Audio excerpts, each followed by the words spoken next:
Al-Infitor ayat 11-12 yang artinya, padahal sesungguhnya bagi kamu ada malaikat-malaikat yang mengawasi pekerjaanmu yang mulia di sisi Allah dan mencatat pekerjaan-pekerjaanmu itu. Mereka mengetahui apa yang kamu kerjakan. Dalam Matius 18:23-35, BIMK menceritakan tentang kasih sayang Tuhan yang besar yang juga mencakup tanggung jawab kita untuk saling mengampuni dan bertanggung jawab. Inilah kami, kelompok yang beranggotakan saya sendiri, Sabit Ahmad Muafi, ada Felicia Renata, Dianita Wijayanti, Atika Afifah. Izinkan kami untuk memantik pembahasan yang sangat menarik di mata kuliah ini, yakni Completing the Task in the Acquisition and Payment Cycle, Verification of Selected Account, yang langsung diampu oleh ahli dan pakar Dr. Theodra Winda Mulia, SEMSI. Assalamualaikum warahmatullahi wabarakatuh. Salam sejahtera untuk kita semua. Om Swastiastu, Namo Buddhaya, salam kebajikan. Di chapter 19 ini ada beberapa poin yang akan kita sampaikan. Yang pertama ada recognize the many accounts in the acquisition and payment cycle, design and perform audit test of property, plant and equipment and related account. Ada design and perform audit test of prepaid expense, audit test of accrued liabilities, audit test of income and expense account. Next.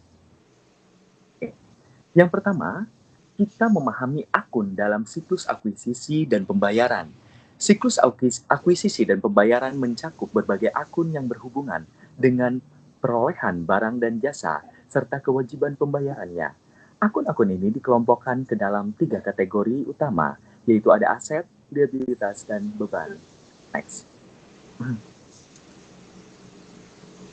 Okay. Pentingnya akun dalam siklus akuisisi dan pembayaran. Siklus akuisisi dan pembayaran merupakan salah satu bagian penting dalam proses akuntansi karena mencatat bagaimana suatu perusahaan memperoleh barang dan jasa serta bagaimana pembayaran dilakukan. Akun-akun dalam siklus ini diperlukan karena beberapa alasan utama sebagai berikut.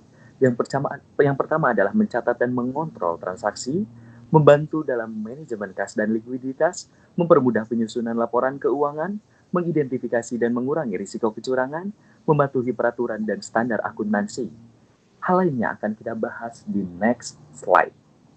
Ini beberapa akun yang terlibat langsung ke dalam pembahasan kali ini. Yang pertama adalah ada aset yang terdiri dari cash untuk digunakan pembayaran transaksi, ada persediaan atau inventory, barang yang dibeli untuk dijual atau digunakan dalam operasi bisnis, ada perlengkapan atau supplies, yaitu barang yang digunakan dalam kegiatan operasional perusahaan. Yang selanjutnya ada properti, pabrik, dan peralatan, aset tetap yang digunakan dalam jangka panjang, ada paten, merek dagang, dan hak cipta. Ini adalah aset tidak berwujud yang memberikan manfaat ekonomi di masa yang akan datang. Selanjutnya, sewa dibayar di muka, biaya sewa yang sudah dibayar tetapi manfaatnya belum bisa digunakan. Dan selanjutnya ada pajak dibayar di muka, pajak yang sudah dibayarkan sebelum jatuh tempo, ada asuransi dibayar di muka, pembayaran premi asuransi sebelum periode pertanggungannya dimulai. Lalu ada expense. Expense ini adalah akun beban yang mencerminkan biaya yang dikeluarkan oleh perusahaan untuk menjalankan operasi bisnis.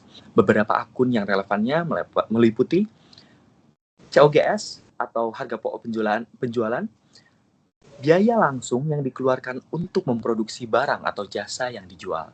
Ada beban sewa, biaya yang dikeluarkan untuk menyewa bangunan atau peralatan, ada pajak properti, pajak yang dibayarkan atas kepemilikan aset tetap, beban pajak penghasilan atau pajak yang dikenakan atas laba perusahaan, beban asuransi, biaya yang dikeluarkan untuk perlindungan asuransi, beban profesional, biaya yang dikeluarkan untuk jasa profesional seperti auditor atau konsultan hukum dan lain sebagainya, ada beban utilitas, biaya untuk listrik, air dan telekomunikasi, dan lain sebagainya.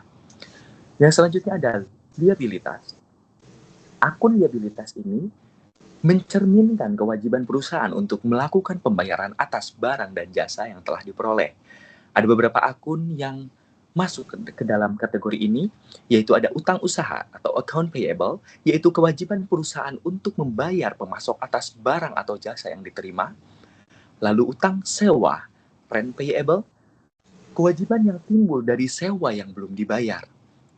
Pembayaran beban profesional yang masih harus dibayar atau accrued professional fees.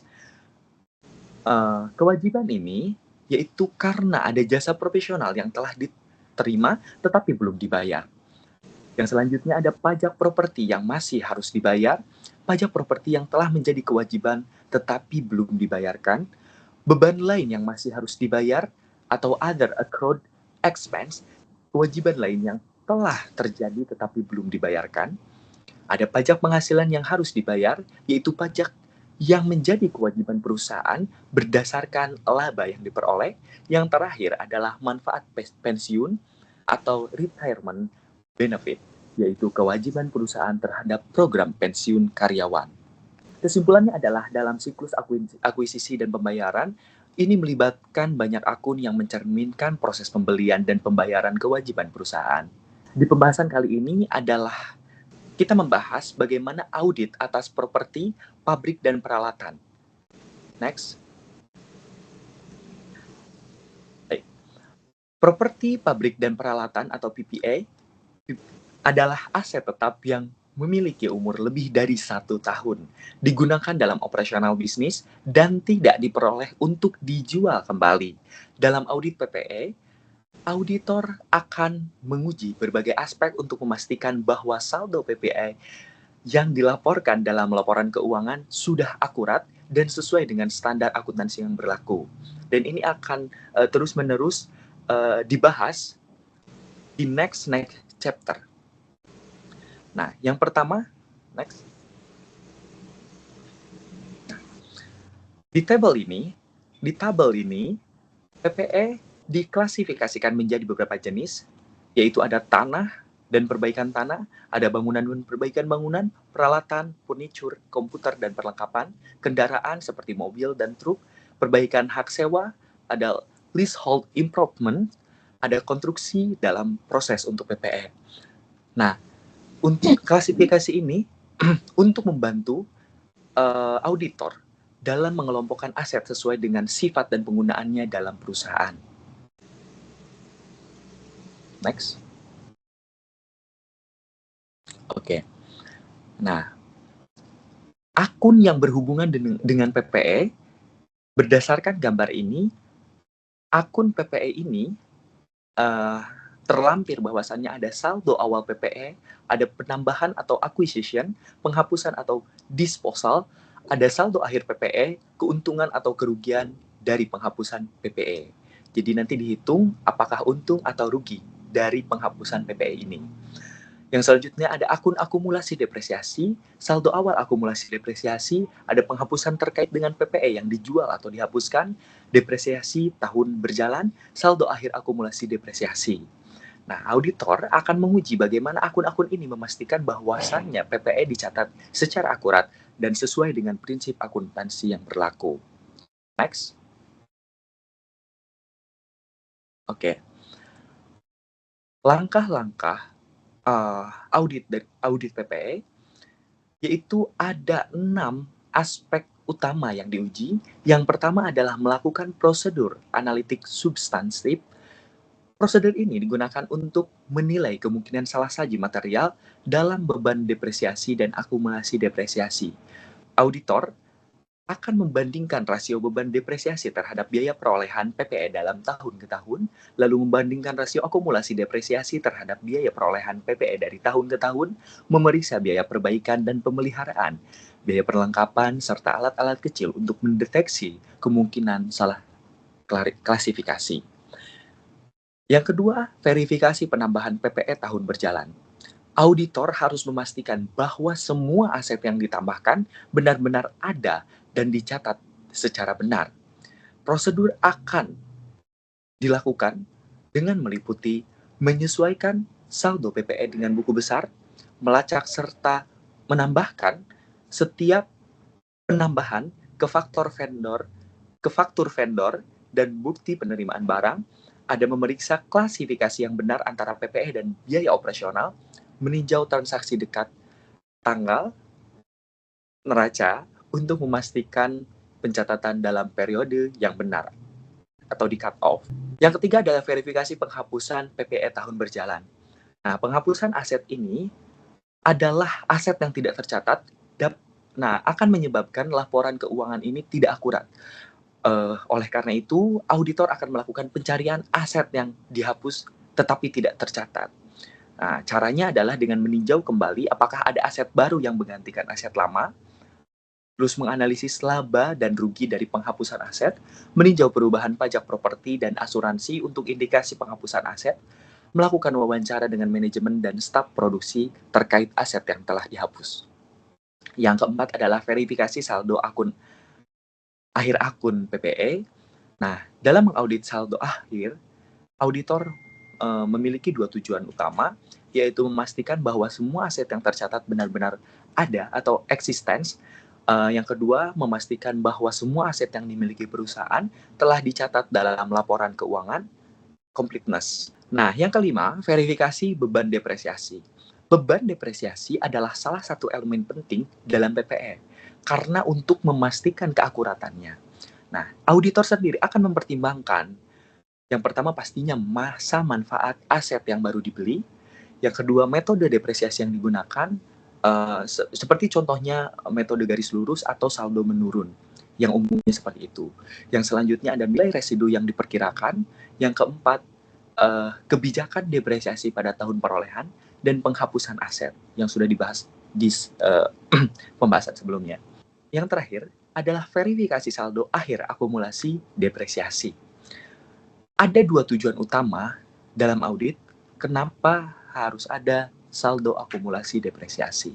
Yang pertama adalah saldo akumulasi depresiasi dalam catatan aset tetap harus sesuai dengan buku besar. Jadi nanti dipastikan sama antara buku besar dengan saldo akumulasi depresiasi. Yang kedua dan yang terakhir adalah akumulasi depresiasi yang tercatat harus mencerminkan jumlah benar berdasarkan metode depresiasi yang diterapkan. Jadi nanti disesuaikan juga metode dengan akumulasi depresiasi yang mencerminkan antara keduanya. Kesimpulan akhirnya adalah audit PPE bertujuan untuk memastikan bahwa aset tetap perusahaan dicatat dengan benar, tidak ada aset fiktif, serta depresiasi dihitung secara akurat, sesuai dengan standar akuntansi yang berlaku dan kompleks, dengan mengikuti prosedur yang telah dijelaskan. Oleh karena itu, auditor akan dengan mudah menilai kewajaran saldo PPE dalam laporan keuangan perusahaan. Oke, lanjut. Ini ada design and perform audit test of perpetual expense. Yang pertama ada beban bayar di muka. Beban dibayar di muka adalah pengeluaran yang dilakukan perusahaan sebelum memperoleh manfaat ekonomi dari pengeluaran tersebut. Contohnya, jika perusahaan membayar premi asuransi untuk 1 tahun ke depan, maka jumlah yang dibayar akan dicatat sebagai asuransi dibayar di muka dan akan diamortisasi seiring berjalannya waktu. Contoh beban bayar di muka, yang pertama itu ada prepaid rent, organization cost, prepaid taxes, patents, prepaid insurance, trademark, different charge, copyright, goodwill. Next.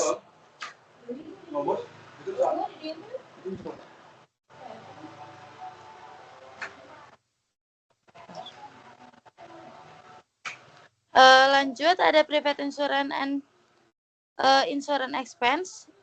Itu ada di beginning balance, ada acquisition insurance premium, ending balance. Terus ada di insurance expense, itu ada current period insurance expense. Next big.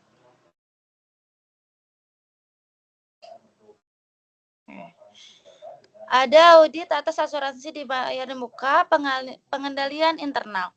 Pengendalian internal dalam audit asuransi dibayar di muka meliputi pengendalian atas akuisisi dan pencatatan asuransi.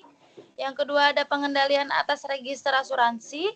Yang ketiga pengendalian atas penghapusan beban asuransi. Pengujian audit. Next.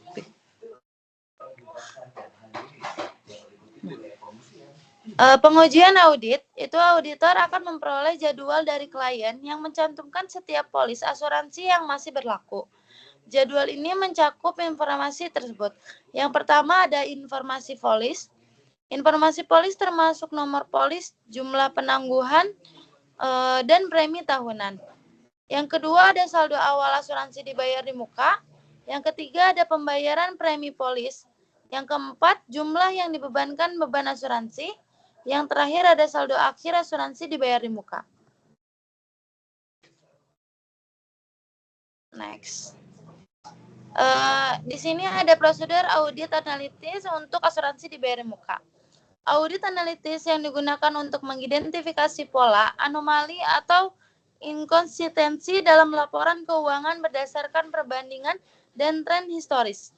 Dalam konteks ini, asuransi dibayar di muka auditor akan melakukan beberapa prosedur. Yang pertama, membandingkan total saldo asuransi dibayar di muka dan beban asuransi dengan tahun sebelumnya. Jadi, auditor akan melihat apakah terjadi perubahan signifikan dalam saldo asuransi dibayar di muka dan beban asuransi di tahun ke tahun. Jika terjadi kenaikan atau penurunan yang signifikan, auditor perlu menyelidiki penyebabnya. Misalnya, perusahaan menambah atau mengurangi polis asuransi. Yang kedua, ada menganalisis rasio antara saldo asuransi dibayar di muka dan beban asuransi. Misalnya, jika saldo asuransi dibayar di muka meningkat secara tingkat wajar dibandingkan dengan beban asuransi, ini bisa menjadi indikasi kesalahan pencatatan atau pembayaran di muka yang belum sesuai dengan manfaat ekonominya. Yang ketiga, ada membandingkan cakupan setiap polis asuransi dengan tahun sebelumnya. Itu auditor akan memastikan bahwa semua polis masih aktif dan mencakup perlindungan yang diperlukan. Jika ada perubahan dalam cakupan polis, auditor harus memahami alasannya dan memastikan pencatatan sudah sesuai. Yang keempat, ada membandingkan saldo asuransi dibayar di muka berdasarkan masing-masing polis. Setiap polis mungkin memiliki periode yang berbeda-beda, sehingga auditor akan memastikan bahwa pengakuan saldo berjalan sesuai dengan jadwal manfaatnya.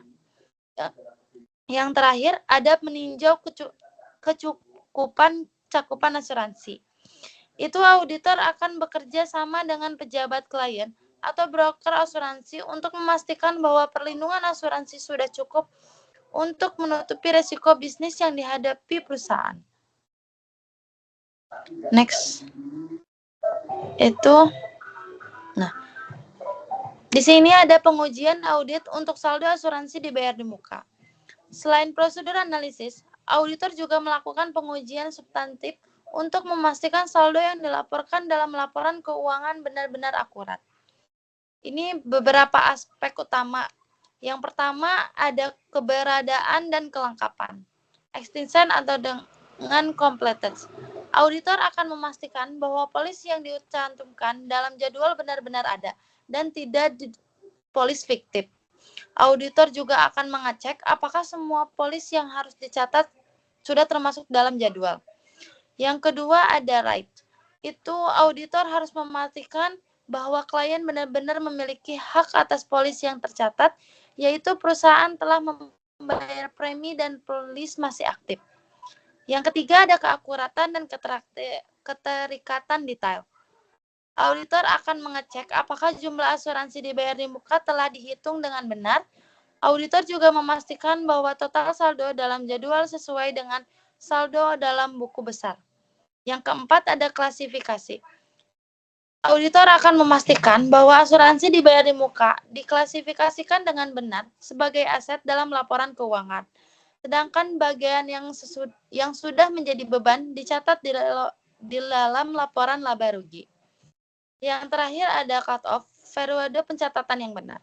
Auditor akan memverifikasi bahwa transaksi asuransi telah dicatat dalam periode akuntansi yang benar.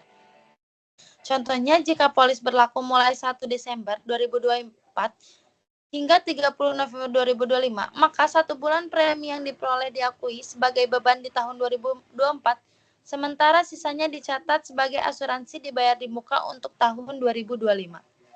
Design and perform audit test of accrued liabilities. Next.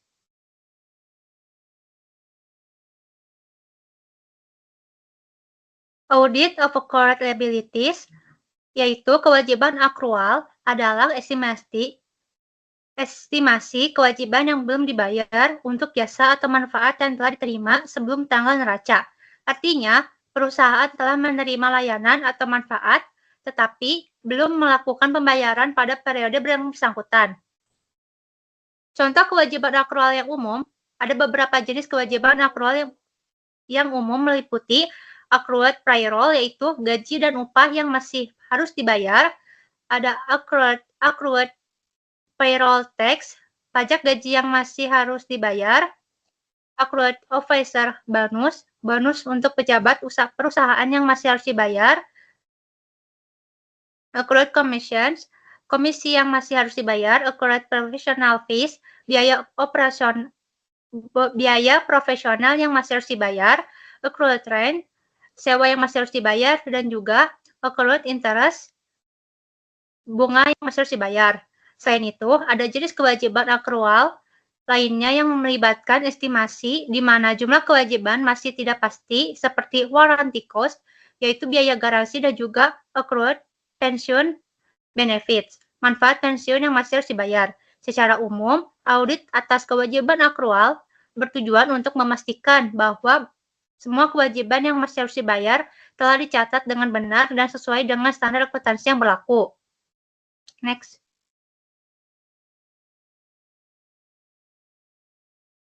Audit atas pajak properti yang masih harus dibayar. Pajak properti yang masih harus dibayar adalah kewajiban yang biasanya dicatat oleh perusahaan untuk pajak yang belum dibayarkan atas properti yang dimiliki. Perusahaan umumnya memiliki akun khusus untuk mencatat pajak properti yang masih harus dibayar. Tujuan utama audit terkait saldo pajak properti akrual dalam proses sertifikasi pajak properti yang masih harus dibayar, terdapat dua tujuan audit utama yang berkaitan dengan saldo laporan keuangan. Yang pertama, completeness atau kelengkapan, untuk memastikan semua properti yang dimiliki dan relevan telah dimasukkan dalam jadwal akrual pajak properti. Artinya, tidak ada properti yang dikenakan pajak tetapi tidak dicatat dalam laporan keuangan. Yang kedua, ada akurensi, yaitu ketepatan atau akurasi untuk memastikan bahwa pajak properti yang masih harus dibayar telah dicatat dengan benar dalam pembukuan. Perlakuan akuntansinya harus konsisten dari tahun ke tahun agar tidak terjadi kesalahan dalam pencatatan atau perbedaan dalam perhitungan pajak. Dengan memastikan kedua aspek ini, auditor dapat menilai apakah kewajiban pajak properti perusahaan telah dicatat secara benar dan lengkap sesuai dengan standar akuntansi yang berlaku. Next. Ini merupakan akun-akun yang termasuk dalam pajak properti yang masih harus dibayar. Yang pertama yaitu ada accrued property tax atau pajak properti yang masih harus dibayar. Yang pertama ada beginning balance, yaitu saldo awal, jumlah pajak properti yang masih harus dibayar dari periode sebelumnya. Lalu ada current period property tax expense, yaitu beban pajak properti periode berjalan, yaitu pajak properti yang dikenakan selama periode berjalan. Lalu ada ending balance, yaitu saldo akhir, jumlah pajak properti yang masih harus dibayar setelah dikurangi pembayaran. Lalu ada property tax expense, yaitu beban properti, itu mencatat beban pajak properti yang diakui dalam laporan keuangan. Ada hubungan dua panah antara beban pajak properti dan juga pajak properti yang masih harus dibayar dikenakan akan berpengaruh pada saldo pajak properti yang masih harus dibayar. Pembayaran pajak properti, perusahaan membayar pajak properti secara berkala sesuai dengan siklus akuisisi dan pembayaran. Setiap pembayaran pajak akan mengurangi saldo pajak properti yang masih harus dibayar.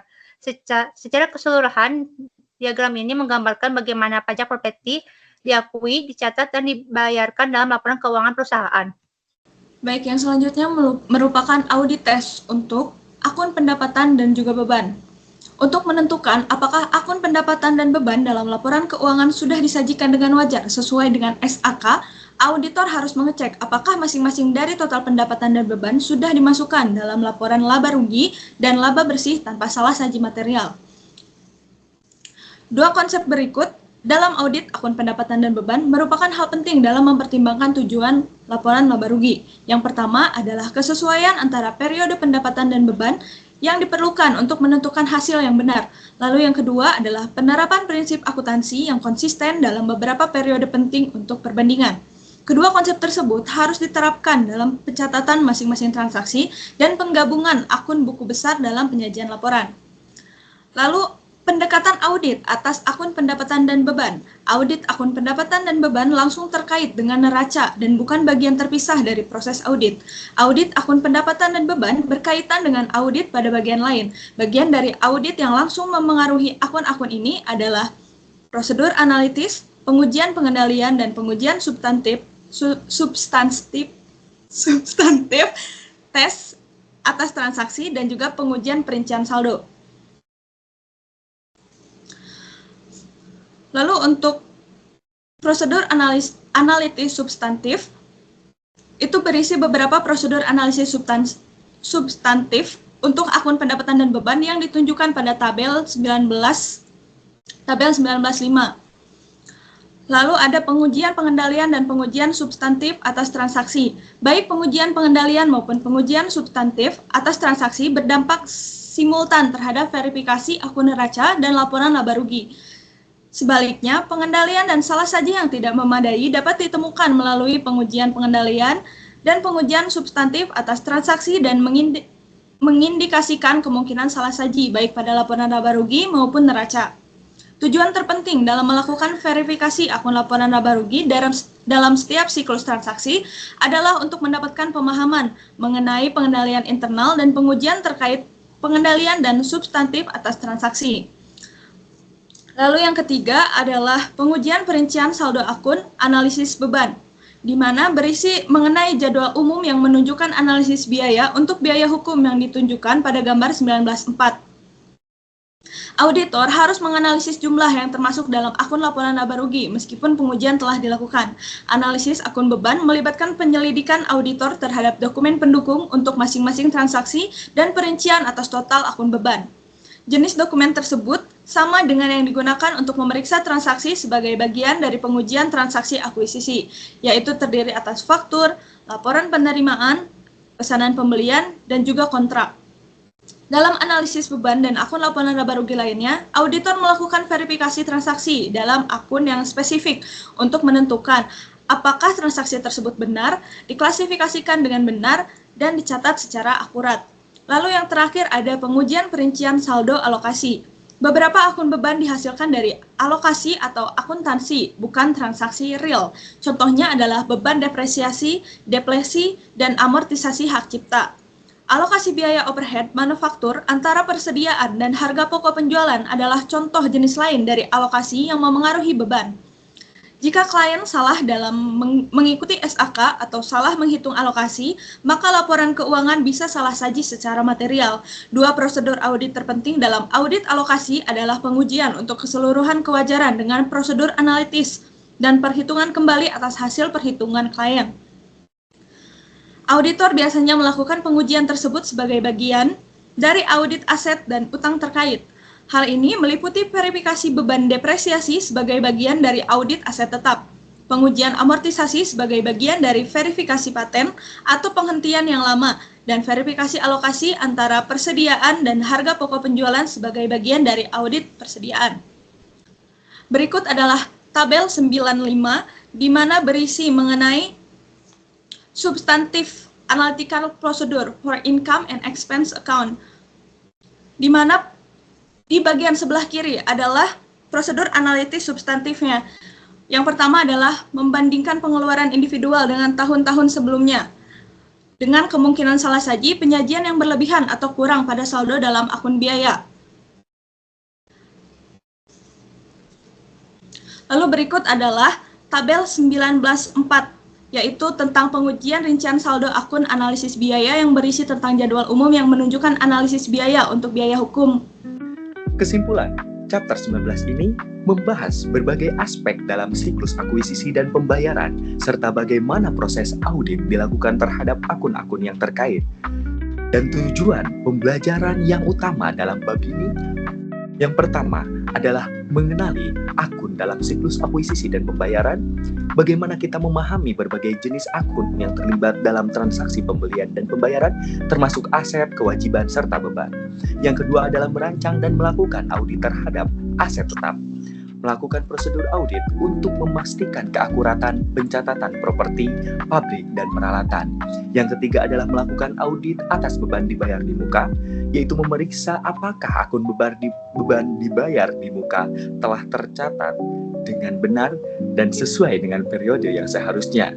Yang keempat, mengaudit kewajiban yang masih harus dibayar, yaitu memastikan bahwa utang dan kewajiban lainnya yang belum dibayar telah dilaporkan dengan benar dalam laporan keuangan.